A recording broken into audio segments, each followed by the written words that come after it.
ಕನ್ನಡ ಮತ್ತು ಇಂಗ್ಲಿಷ್ ಮಾಧ್ಯಮ ಶಾಲೆ, ಶೈಕ್ಷಣಿಕ ಜಿಲ್ಲೆ ಚಿಕ್ಕೋಡಿ.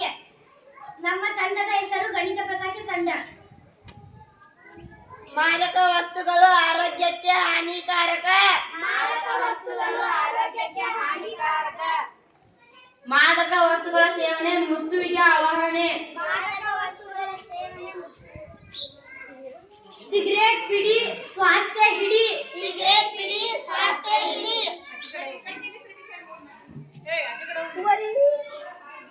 ಧೂಮಪಾನ ಕ್ಯಾನ್ಸರ್ಗೆ ಆಹ್ವಾನ.